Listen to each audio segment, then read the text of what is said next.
Part 27 कोलोइडी विलयनों के गुण।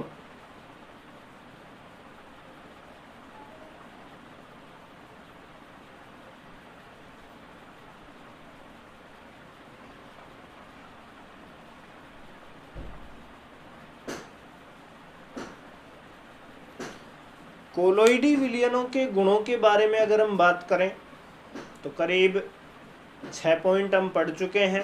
कोलोइडी गुणों के अंतर्गत कौन कौन से गुण पढ़े हैं पार्ट 26 में। सबसे पहले गुण की अगर हम बात करें, विषमांगी प्रकृति पढ़ी हमने।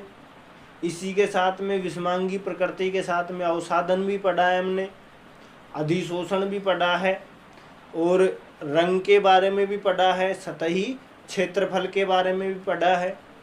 इसी के साथ ही हमने ब्राउनी गति के बारे में भी अध्ययन किया है। तो जिन भी विद्यार्थियों ने इन सब पार्टों के बारे में जो टॉपिक्स मैंने बताए हैं नहीं देखा है तो पार्ट 26 में देख सकते हैं आप। लिंक डिस्क्रिप्शन बॉक्स में दी गई है या फिर जो ऊपर वीडियो के ऊपर आई बटन आ रहा है, आई बटन पर क्लिक करके भी बाकी के वीडियो को आप देख सकते हैं। तो बात करते हैं हम कोलोइडी विलयनों के गुणों के अंतर्गत। नेक्स्ट गुण आता है हमारे पास में टिंडल प्रभाव।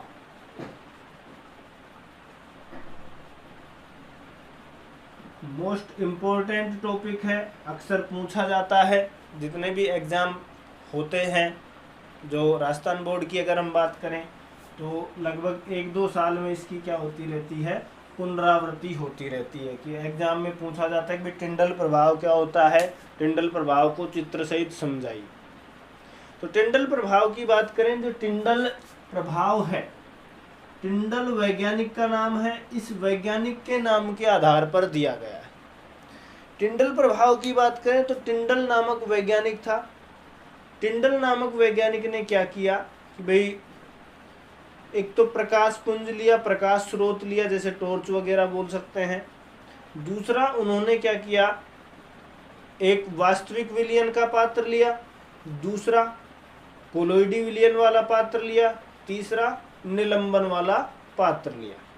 तो और उनको बहुत अंधेरे बंद कमरे युक्त, जो अंधेरे युक्त कमरा है उसमें रखा।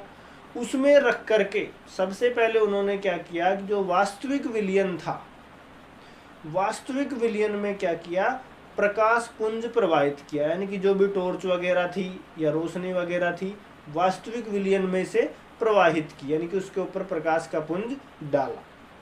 तो डालने पर उन्होंने क्या देखा कि भाई उसमें कोई परिवर्तन नहीं हुआ। वास्तविक विलयन के जो कण थे वो चमकते हुए दिखाई नहीं दिए जब तक कि उन्हें प्रकाश पुंज के लंबवत ना देखा जाए। प्रकाश पुंज डाला, कोई प्रभाव नहीं पड़ा, लेकिन जिस स्रोत से प्रकाश पुंज डाला उसके यदि सामने की ओर देखते हैं तो कुछ जो प्रकाश पुंज दिखाई देता है, अन्यथा प्रकाश पुंज दिखाई नहीं देता है। फिर यही प्रयोग उन्होंने क्या किस पर किया, निलंबन पर किया। निलंबन में भी सेम यही बात आई। और यही प्रयोग किस पर किया, कोलोइडी विलयनों के ऊपर किया। तो कोलोइडी विलयनों के ऊपर करने पर उन्होंने क्या पाया कि भाई जो प्रकाश पुंज के मार्ग में जो भी कोलोइडी कण आ रहे थे वो कोलोइडी कण कैसे दिखाई दे रहे थे, चमकते हुए दिखाई दे रहे थे। तो प्रकाश स्रोत के मार्ग में जो कण आ रहे थे उनके चमकते हुए दिखाई देना ही क्या कहलाया, टिंडल प्रभाव कहलाया। भाई कोलोइडी विलयन है। अब टिंडल प्रभाव की परिभाषा की बात करें, कोलोइडी विलयनों में से प्रकाश पुंज प्रवाहित करने पर कोलोइडी कणों का चमकते हुए दिखाई देना ही क्या कहलाता है, टिंडल प्रभाव कहलाता है।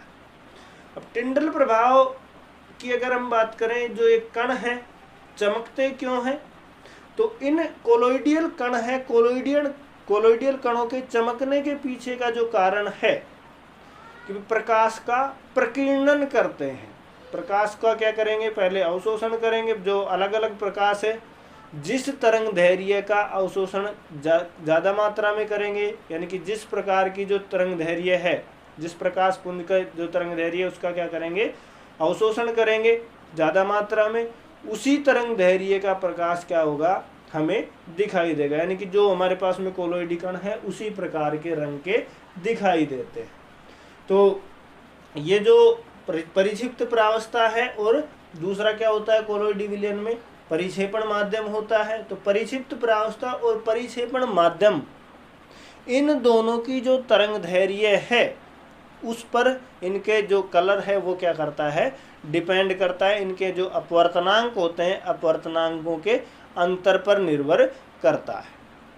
तो टिंडल प्रभाव समझ में आया। टिंडल प्रभाव क्या है, प्रकाश पुंज प्रवाहित करते हैं कोलोइडी विलयन में, और उसको क्या करते हैं, कणों को देखते हैं तो कण क्या होते हैं, चमकते हुए दिखाई देते हैं, और इन कणों का चमकते हुए दिखाई देना ही क्या कहलाता है, टिंडल प्रभाव कहलाता है। कणों के चमकने का कारण क्या है, प्रकाश का प्रकीर्णन है।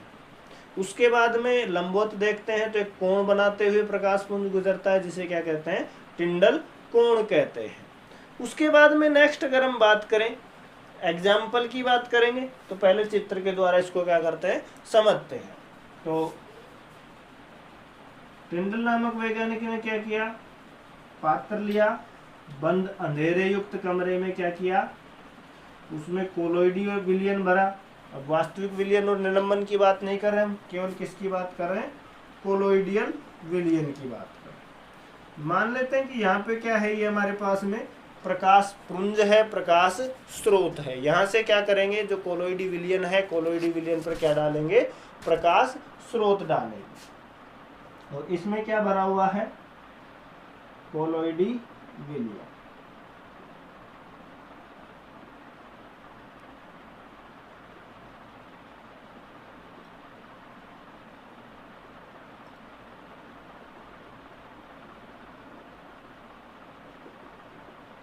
ये पात्र है, इस पात्र में क्या भरा हुआ है, कोलोइडी विलयन भरा हुआ है। यहां से हम क्या कर रहे हैं, प्रकाश स्रोत इसमें से गुजार रहे हैं।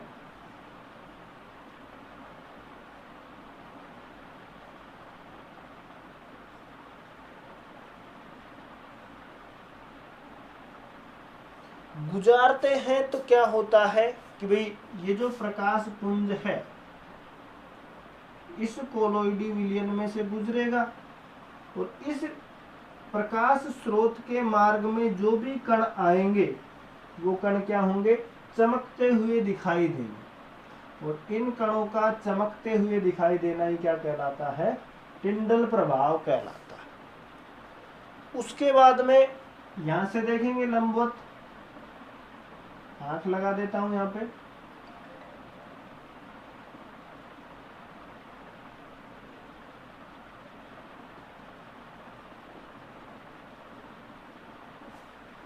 प्रकाश स्रोत हो गया। उसके बाद में ये जो कोण बन रहा है, इस कोण को हम क्या कहते हैं, टिंडल कोण कहते हैं। लंबवत देखते हैं तो इसमें एक कोण सा बनता है, इधर इस साइड भी बन रहा है, इस कोण को क्या कहते हैं, टिंडल कोण कहते हैं।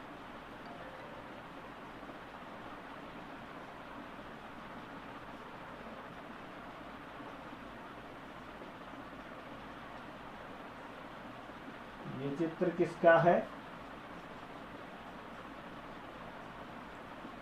टिंडल प्रभाव, टिंडल इफेक्ट। तो टिंडल प्रभाव समझ में आ गया होगा आपको।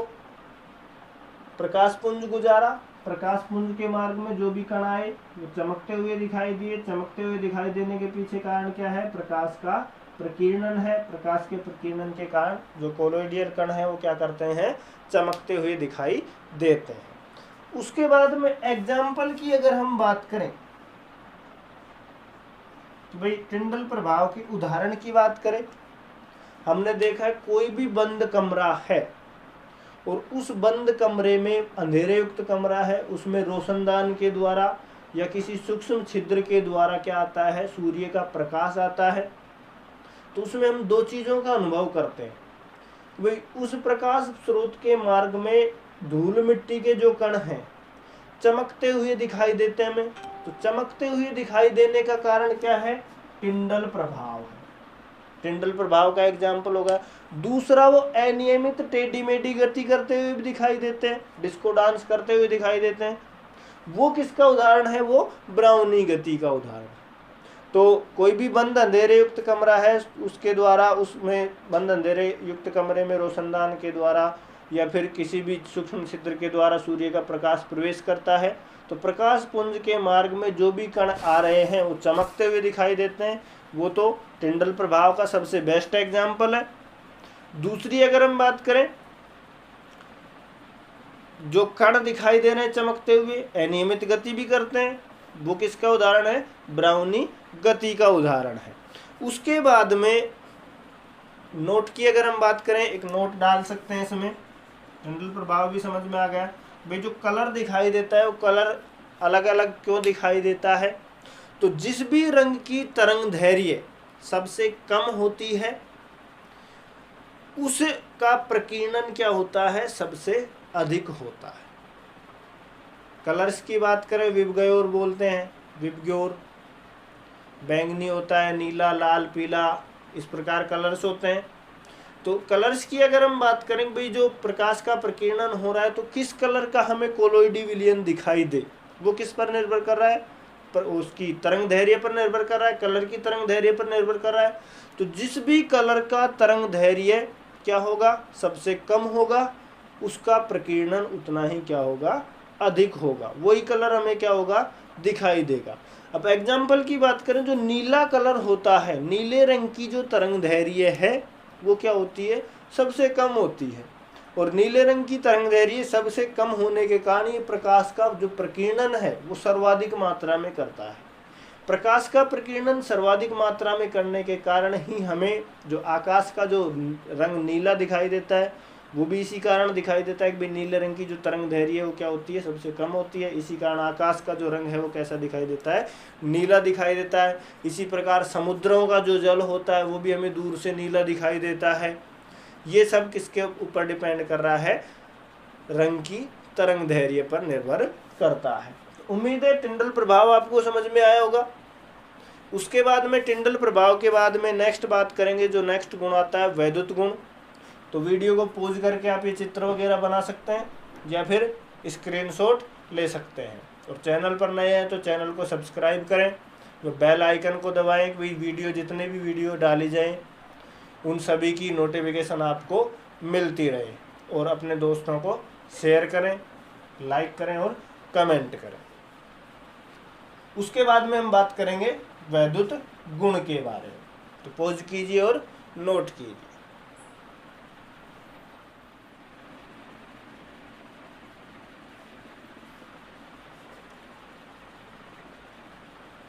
चलिए, नेक्स्ट जो गुण आता है हमारे पास में, नेक्स्ट गुण की अगर हम बात करें तो अगला गुण आता है वैद्युत गुण।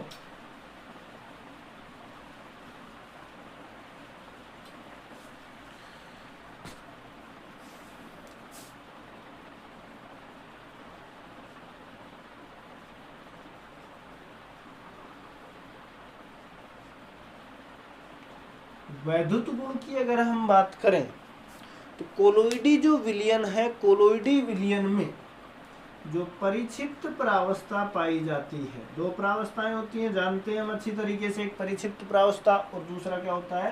परिक्षेपण माध्यम।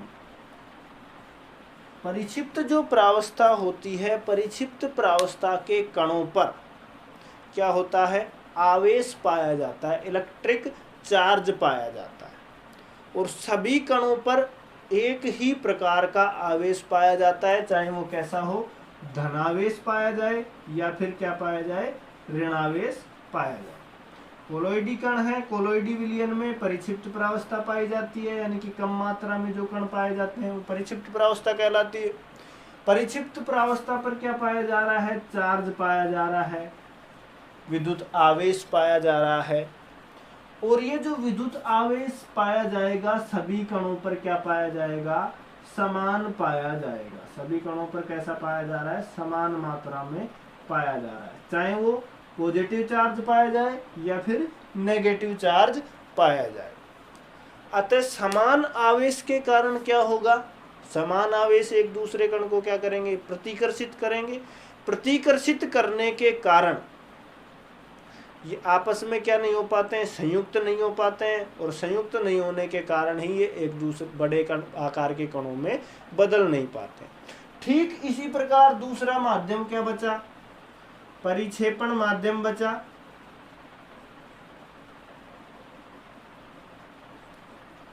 परिक्षेपण जो माध्यम है, परिक्षेपण माध्यम पर भी कैसा चार्ज पाया जाएगा, एक परिक्षेपण माध्यम के कणों पर भी क्या पाया जाएगा, आवेश पाया जाएगा, और कणों पर आवेश कैसा पाया जाएगा, समान मात्रा में पाया जाएगा। तो चार्ज यदि एक पर धनावेश पाया जा रहा है, दूसरे ऊपर ऋणावेश पाया जाएगा। जैसे परिक्षिप्त प्रावस्था के जो कण है उस पर पॉजिटिव चार्ज मिल गया, तो परिक्षेपण माध्यम के कणों पर कैसा चार्ज मिलेगा, नेगेटिव चार्ज मिलेगा। लेकिन जो आवेश है वो क्या होगा, समान मात्रा में पाया जाएगा। अब समान मात्रा में पाया जा रहा है आवेश, तो इस कारण ये जो कण हैं क्या करते हैं, एक दूसरे को प्रतिकर्षित करते हैं। प्रतिकर्षित करेंगे तो ये आपस में संयुक्त नहीं हो पाएंगे, संयुक्त नहीं होंगे तो कोलोइडी विलयन का स्कंदन भी नहीं होगा, कोलोइडी विलयन का स्थायित्व क्या रहेगा, बना रहेगा। अब एग्जाम्पल्स की अगर हम बात करें, जल को यदि हम क्या मान लें, परिक्षेपण माध्यम मान लें, कोई परिक्षिप्त प्रावस्था जल में घुली हुई है कोलोइडी विलयन की, तो कुछ धनावेशित सोल और ऋणावेशित सोल के एग्जाम्पल्स की बात करते हैं। वे धनावेशित इसी के अंतर्गत है, धनावेशित कोलोइडी विलयन और ऋणावेशित कोलोइडी विलयन।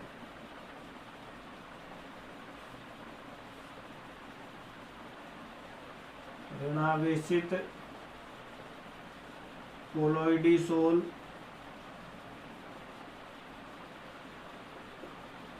किसे कहेंगे, और धनावेशित कोलोइडी सोल किसे कहेंगे, उनके एग्जाम्पल की बात करते हैं।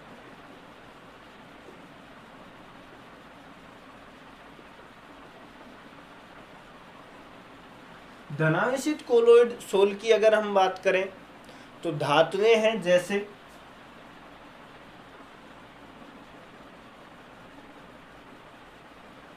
धातुओं के एग्जाम्पल की बात करें कौन कौन सी हैं, सोना है, चांदी है, कॉपर है, प्लेटिनम है आदि। ये सब क्या है, ऋणावेशित कोलोइडी सोल कहलाते हैं। परिक्षिप्त प्रावस्था क्या हो गई, इसमें धातुएं हो गई, धातुओं पर कैसा चार्ज मिला, पॉजिटिव चार्ज, और परिक्षेपण माध्यम हमने जल लिया है तो परिक्षेपण माध्यम क्या रहेगा, जल नेगेटिव का कार्य करेगा। उसके बाद में दूसरा एग्जाम्पल की बात करें, इसी का दूसरा एग्जाम्पल आता है धातु सल्फाइड।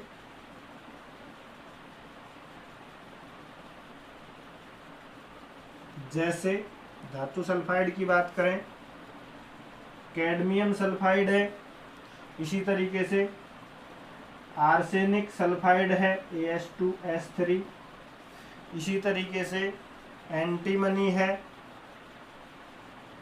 Sb2S3 आदि। ये भी क्या है, ऋणावेशित कोलोइडी सोल कहलाते हैं। तीसरी अगर हम बात करें, सैलिसिलिक अम्ल है,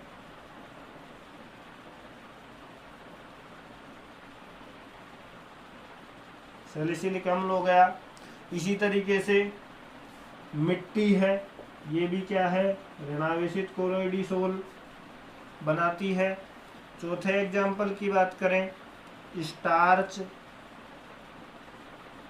जिलेटिन, ये भी किसके उदाहरण हैं, ऋणावेशित कोलोइडी विलयन के उदाहरण है। एग्जाम में ये पूछा जा सकता है कि भाई ऋणावेशित कोलोइडी विलयन के उदाहरण लिखिए। तो ऋणावेशित कोलोइडी विलयन के उदाहरणों में से आप धातुओं के, जैसे सोना है, चांदी है, कॉपर है, प्लेटिनम, ये लिख सकते हैं, या फिर धातुओं के सल्फाइड लिख सकते हैं। तो कैडमियम सल्फाइड है, आर्सेनिक सल्फाइड है, एंटीमनी सल्फाइड है, सैलिसिलिक अम्ल है, ये मिट्टी है, स्टार्च है, जिलेटिन है, ये किसके उदाहरण है, ऋणावेशित कोलोइडी विलयन के उदाहरण है। उसके बाद में धनावेशित कोलोइडी विलयन की बात करें, जलयोजिक धातुएं हैं, इसके एग्जाम्पल की बात करें, जल योजित धात्वें या धात्विक जैसे कौन कौन सी है? एल्यूमिना को जल में घोल दें, Al2O3.XH2O, X यहाँ पे जल की मात्रा को बता रहा है, जल में धातुओं को घोल दें। इसी तरीके से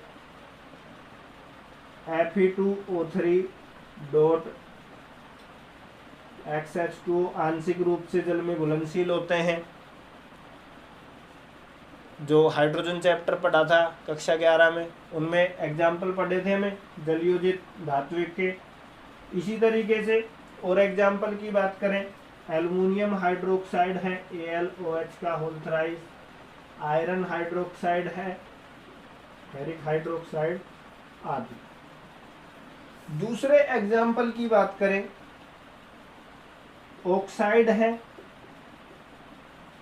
जलयोजित धात्विक ऑक्साइड हो गए। इसी तरीके से ऑक्साइड की अगर हम बात करें, टाइटेनियम ऑक्साइड है, ये भी किसके उदाहरण है? धनावेशित कोलोइडी विलयन के उदाहरण है। इसी प्रकार क्षारीय रंजक है, जैसे मैथिलीन ब्लू है, क्षारीय रंजक जैसे मैथिलीन ब्लू या मैथिलीन नीला। तो ये है एग्जाम्पल किसके? धनावेशित कोलोइडी विलयन के। तो एग्जाम पे ये भी पूछा जा सकता है कि भाई धनावेशित कोलोइडी सोल के एग्जाम्पल लिखिए। तो इनमें से धात्विक जलयोजित धात्विक ऑक्साइड है, जैसे एल्यूमिना है, हेमेटाइट भी बोलते हैं इसको। नेक्स्ट जो चैप्टर पढ़ेंगे तत्वों के निष्कर्षण सिद्धांत एवं प्रक्रम, उसमें इनके बारे में चर्चा करेंगे। एल्युमिनियम हाइड्रोक्साइड है, फेरिक हाइड्रोक्साइड है, टाइटेनियम ऑक्साइड है, क्षारीय रंजक है, मैथिलीन ब्लू। तो इन सब का आप क्या कर सकते हो? एग्जाम्पल के रूप में उपयोग कर सकते हैं कि ये धनावेशित कोलोइडी विलयन और ये ऋणावेशित कोलोइडी विलयन। तो उम्मीद है दोनों जो गुण हैं वो समझ में आए होंगे इस पार्ट के अंतर्गत कि भाई टिंडल प्रभाव क्या है और वैद्युत गुण क्या है। कोलोइडी विलयन के गुणों के बाद में हम नेक्स्ट पार्ट में पढ़ेंगे आवेश उत्पत्ति। जो कोलोइडी विलयन है, कोलोइडी विलयनों पर आवेश की उत्पत्ति, भाई जो कोलोइडी विलयन है उन पे आवेश की उत्पत्ति किस प्रकार से होती है, इन सब के बारे में हम वीडियो के नेक्स्ट पार्ट में चर्चा करेंगे। तो वीडियो पसंद आया तो वीडियो को लाइक करें, कमेंट करें और अपने दोस्तों को शेयर करें। और सभी प्रकार की नोटिफिकेशन प्राप्त करने के लिए केमिस्ट्री से रिलेटेड जितनी भी जानकारी इस वीडियो पर दी जाएंगी उन सभी को निःशुल्क प्राप्त करने के लिए आप चैनल को सब्सक्राइब कर सकते हैं। साथ ही जो बेल आइकन है उसको प्रेस कीजिए। तो मिलते हैं हम वीडियो के नेक्स्ट पार्ट में। धन्यवाद।